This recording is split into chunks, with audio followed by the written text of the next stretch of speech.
Why do you think I can I don't like this one. I mean, We gotta answer them. I They gotta know. be. You gotta be. Well, I feel like this is, I'll ask it. Why do you think I can provide for you? Why? Yeah, it says, why do you think I can provide for you?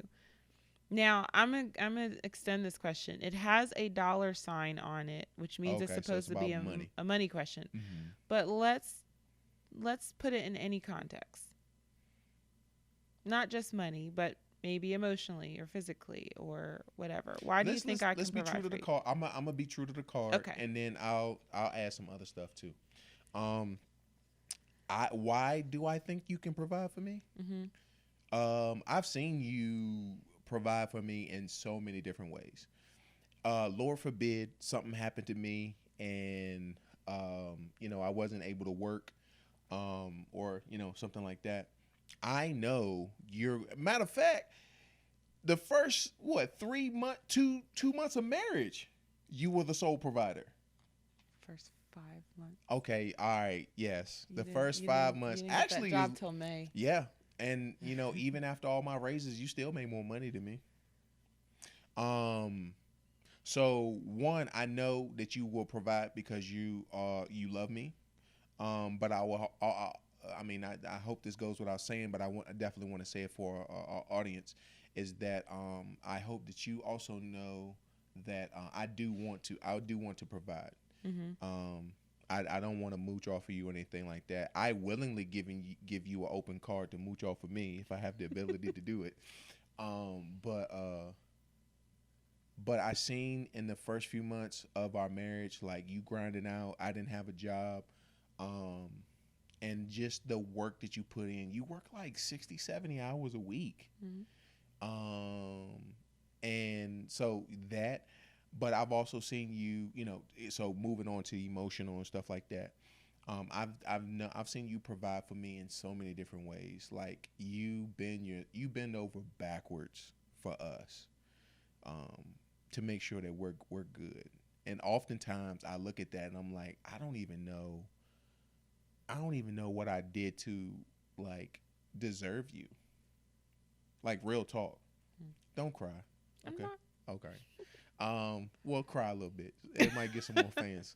Uh, but yeah, I don't know what I did to deserve you. To be quite honest with you, because you grind like even when you're supposed to be resting, you don't rest. And that makes me mad. I'm like, I gotta tell you, Shaka, sit down. Don't do anything. Because you do, I mean, like, you do stuff around the house. You do stuff for us as far as administratively. You know what I'm saying? Um, And so yeah, I don't know why you provide or why you do it. Maybe it's your nature. I don't know. Maybe because you love me. I don't know what it is. That's the part when you said I'm a beard. Oh yeah. That's that's the women in my family. Yeah, They are some workers. yeah. So Yeah. I'm just thankful. I Well, know thank you'll you. provide because I've seen you do it, and you're awesome. Definitely. And you're worth it. I mean, Uh, honestly, a lot of times just to piggyback off of that, when someone thinks about being in a position, especially as a woman, of being a provider for any period of time for any reason or anything like that, um, it takes a strong man for mm-hmm. one to be okay and comfortable, but also it takes a confident woman, not just in the confidence of yourself, but also I was blessed because I saw you hustling. Mm-hmm. I saw you trying, and it's not like you were just, like you said, sitting there and mooching ever in my life. You are a worker to the bone. And when you couldn't stand it, like at first when we got married, my husband moved to the state I was in. That's why I was the one who I stayed at my job, and while he looked for a job, and he had actually already applied before he came. We were just waiting to get responses back and stuff like that. And it's not like he didn't work. Like he felt that need to work, and so he went, and you were a substitute Use. teacher. Talking about me. You. You, Yeah. You sorry, keep saying he. he. Well, I'm talking to I'm saying. them. Oh, well, talk to me Okay. though. We supposed to be You talking to each other. you Yes. wanted to work, and so you took on the role of a substitute teacher for the time while you were waiting to get responses for jobs. If substitute teaching paid more money, I'd do it for a living. I It is did so not. much fun. So when we moved here, he actually said, "Hey," because when I finally had the desire, and I was like, I need to go back to work. I can't stand staying at home all day. Um, it's just not me. He said, "Well, why don't you try substitute teaching for now?" So I did substitute teaching for like a year and a half, I think it was, a little over a year and a half. I hated it. I loved it. I hated it. And let me tell you this: I did not like being in the classroom, but I loved being in the office. Mhm. So eventually, I got to just work in the office at all of these schools, and I loved doing that. That was so much fun. Um, and I appreciated my work, and I could tell they appreciated it too, and the people I got to work with. But I learned that the classroom wasn't me. So in all honesty, we would probably start eating beans and rice before I went back into a classroom to substitute. Um, so in terms of the question for me, why do you think I can provide for you? I've seen it. Mhm. And not just that goes back to us being just friends. Mhm. Okay. And me saying I've seen it. Troy has had some sort of job for as long as I can remember. When we were in college, he was an RA at one point, Yep. right? And then you talk about the summer you and Chris worked and things like that. And then as soon as he graduated from undergraduate work, he got a job Mhm. and did that. I And was so an accountant for 7 months, and then they fired me. Rightfully, I deserved to be fired. okay, my story. So he was working, and I saw that, and he was still doing ministry and fellowshipping with people and hanging out and doing everything else, but he was also taking care of business, in terms of going to a job every day. And then once that job was no longer there, Mhm. you took on another job at Mhm. another place. And then Troy and I actually, when I told him I wanted to leave my last job, he came up, and some of our date nights were us applying for jobs. Like we lived 2.5, almost 3 hours apart. We go to Starbucks. And we would go to Starbucks. We would meet somewhere in the middle, or he'd come to the town I was in or whatever. And we'd go to Starbucks and sit for hours on our computers and fill out job applications. So I saw this in him. So I knew if my husband didn't have something, it wasn't because he wasn't trying. Maybe it wasn't, it was timing, maybe it was the season, or whatever. And so the fact that I've seen your hustle and flow Yeah. makes me confident and comfortable that you will provide. I know even if you didn't have a 9 to 5 paying job or what have you, you would probably go and sell t-shirts on the street to make sure that we had what we needed for this house. Mhm. And then my husband is a man of many talents. So you have so many gifts that I think, and they're all gifts that can be monetized. And so I believe that even in that, you would work it out. You would be that person that if you weren't getting money for it, you'd be bartering goods, like services. Actually, hey, be on the lookout on Facebook Market. I'm about to put some stuff on there for real. I'm just saying, you'd be like, hey, I will come and cut your grass if you I'll will cut give your us hair. or cut your hair if you will give us some eggs. I remember the first time I had to ask somebody, I was like, look, man, I'm hurting right now. Because I used to cut hair for free. I was like, look, man, I'm hurting right now. Can you put, oh, man, bro, no problem. And I started making money after that. Yeah. Next question. All right, first of all, 3 questions down, and we are still together. Yay! Yay! 3 points for the Burnett's. All right, 4th card.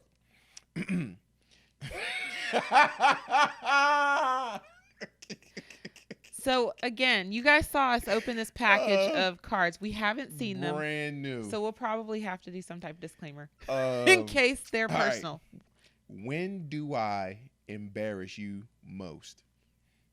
Oh my gosh. Ta-da! On the podcast. Oh, when do you embarrass me most? Oh man. That's a good question.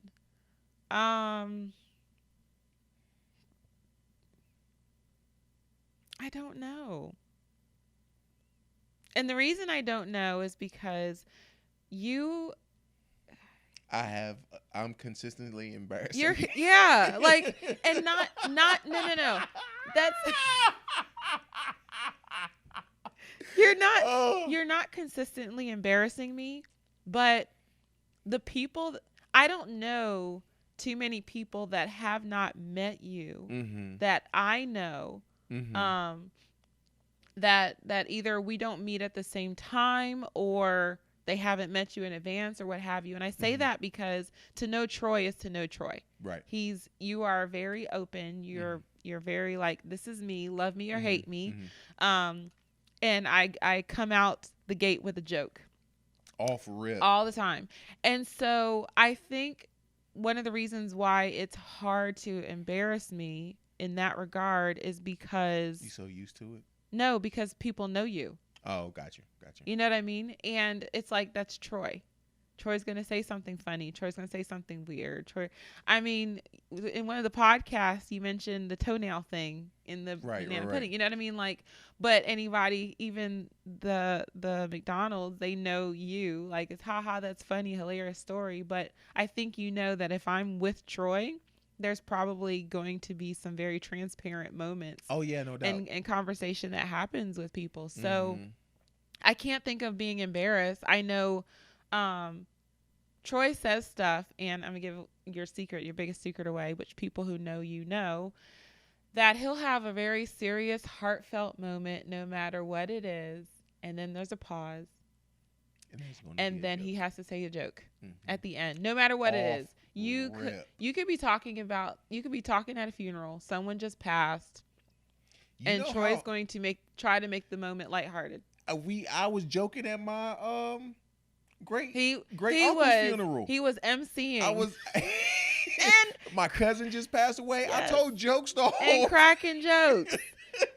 but So they was all in good taste. You know what I'm saying? Because specifically at my great uncle's funeral, I mean the whole funeral hall just cracked up, but they appreciated it. and they Like and that appreciated was it. one Yeah. of the reasons I think too for having Troy do it because they wanted it to be a close moment, an intimate moment, Mm-hmm. and for it to feel like a close atmosphere. And I think when you take some of the tension off of the event or whatever's going on, it helps. You know, it helps to bring people together. It helps everyone can laugh together. It just brings closeness. So for that reason, and I actually don't get embarrassed easily. I don't think I do. Mm-hmm. One of the things I think we appreciate about each other is we are willing to act a fool in front of people.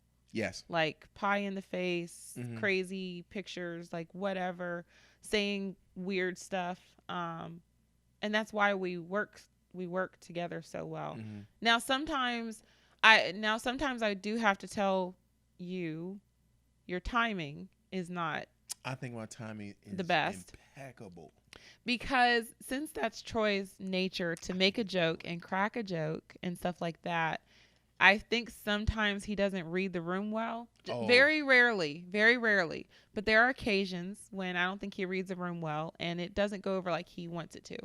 And he is the kind of person of, oh, well, you know, you guys will get it later.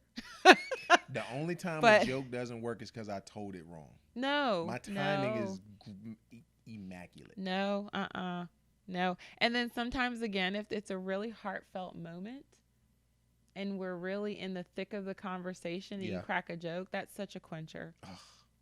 Yeah. Yeah. All right, enough about me. When do you embarrass me the most? Oh, I got something for y'all right now. You don't really, to be honest with you. I don't ever really. I don't know if I've ever felt embarrassed. And I'm not even trying to be funny. I'm legit trying to think. I mean, there's things that annoy me, but it's not embarrassing. I mean, I have things that annoy you, and you got things that annoy me. So I'm very careful not to embarrass you, at least do what I think it embarrasses you. One, because I definitely respect the fact, one, you're a man. And I don't know if I would know the balance of embarrassing you and hurting your pride. mm, And so that's something that I try to be mindful of. And then also, you are my husband. And so even though I can sit here and joke all day about you and make comments that are really random, even harsh, or or whatever to you between us, I never want to do that in front of someone else, where someone else can then use that as ammunition against you, or someone else looks at you differently, or Yeah. what have you. I respect that. I'm like, this is my husband. There is an amount of protection I need to provide Mm-hmm. for your namesake. So Mm-hmm. I don't, and because I don't think I know the balance, I think it's easier for me to just not do it at all. Yeah. So, like, I don't know. Yeah. Is it me now? Four. Was that 4 questions? I'm getting rid of mine as I'm doing them. So, I'll put them in behind. okay. So, what do you think I question about myself? Everything. You question everything about yourself. And and that's why I take it upon myself to um like try to be an encouragement to you. Um I try to be encouragement to you when you need encouraging.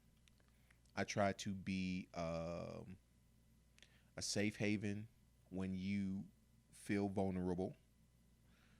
I try to be your resting place when you're restless. I'm not perfect at those things, and there's several times that I failed in trying to do, because I got good intentions, but that don't Mm-hmm. mean that my intention works out Mm-hmm. well. But in all honesty, like what was the question again? What do you think I question about myself? You question a lot about yourself, and so I try to go about your way to reassure you, like, hey, you're beautiful. Like, I tell you all the time, babe, you are beautiful. Like, first of all, I tell you all the time that you're beautiful, so that you can get your fill of that here at the house, so you don't need no other man letting you know that you beautiful. I lets mines know. And sometimes it's just annoying how much I let her know. Like, and I have to mix it up every once in a while. I just can't say, "Girl, you beautiful." Sometimes I gotta put in there, it's like, "Ooh, girl," you know, whatever. But yeah, like when you walked away, when we had to cut a few minutes ago, and you walked away, and I saw that as, look, I hate to see you go, but I love to see you walk away. Um, so yeah, you question everything about yourself, and I want to let you know that you're sufficient. Mm-hmm. Thank you. And like, and in areas where you're insufficient, that's okay. Mm-hmm. And I want you to embrace that it is okay to not be perfect at everything. You're a perfectionist, Mm-hmm. and I want you to I want you to know, like, everything is not going to work out. Like, even today, we were supposed to record at 10 o'clock. Well, Mm-hmm. that didn't happen. It's That like didn't two happen o'clock at right all. now. It's like 2 o'clock in the afternoon. And that's Actually, so. like 4. Hey, quit looking at time. Almost Um, 5. and yeah, like, everything doesn't work out, and that's okay. I know you like to have schedules. I know you like to have things work out like this, but that's okay. We could do everything in our own on our own timing. Our marriages aren't like the marriages that we Mm-hmm. like the people we admire, and that's okay. Mm-hmm. This is our marriage, not theirs. Mm-hmm. Um, you know, I don't know of any other areas.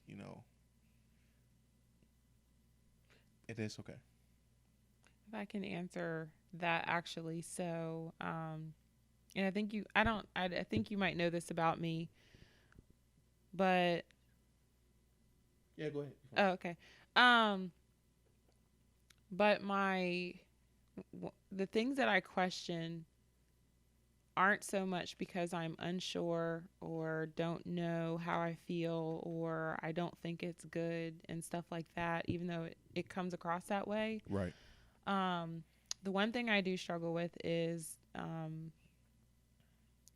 is offending others.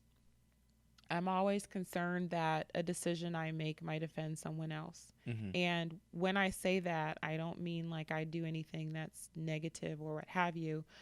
But as a believer, there are some things that I know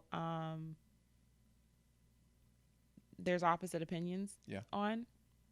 Like, even an example, when I was younger, listening to secular music or listening to just Christian music, and when people say, who are your favorite artists, and you have to name like 5 quartets or something like that, Lord when have you really mercy. want to say this R&B person who Yeah. might not have the best lyrics, but Mm-hmm. man, they have the best beats, kind of deal.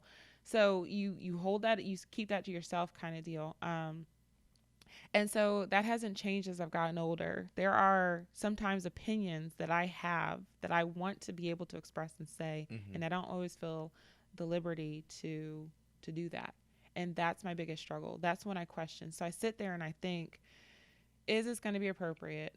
Who's going to hear it? Who's going to receive it? Who's going to see it? Even the way I dress, to be honest, because um, I am used to being in a city where I can sport heels all day and dress up in, casual chic and stuff like that. And we moved to a town where people pretty much walk around in sweat clothes, Yeah. and no one walks around in heels and what have you. So it was very uncomfortable. I felt overdressed going out. I felt like I was doing too much. People's comments were always, "Why are you so dressed up?" And stuff like that. And I'm like, "This is just how I dress." And so it at one point made me seem like I wasn't approachable. And so that made me question a lot. So that kind of stuff happens a lot, Yeah. Um, but you're very good at affirming me and saying, that's you. That's okay. You're not doing anything against the word of God. You're not doing anything against our household.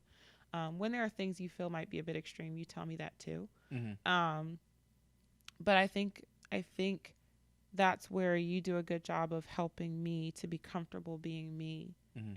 and unapologetically being me. So I Mm-hmm. appreciate that. Yeah. You want to move on to the next question? Yeah. Okay. Oh, no, I haven't answered. Okay. What do you think I question about myself like you? Yes.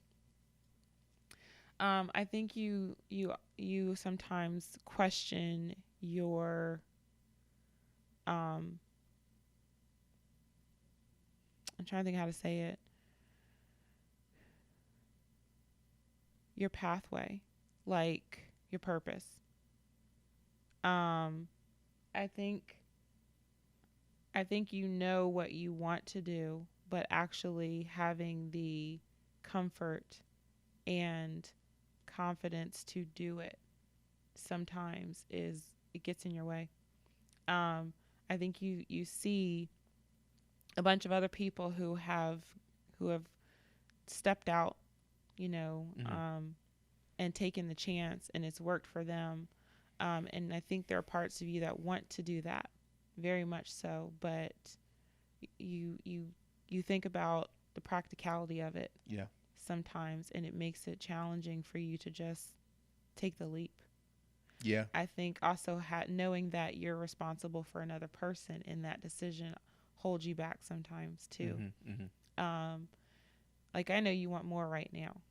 Not saying more house, more, whatever, but I know you want to be doing more Mm-hmm. right now. And that's something that you're kind of trying to figure out. How this podcast was you taking one of the first leaps Yeah. Mm-hmm. and actually carrying it through and seeing it. But that, I think a lot of times, like, in Troy is an individual who lives to live in purpose, Mm-hmm. really, whether that is ministry, fellowship, um, entrepreneurship, working, whatever it is.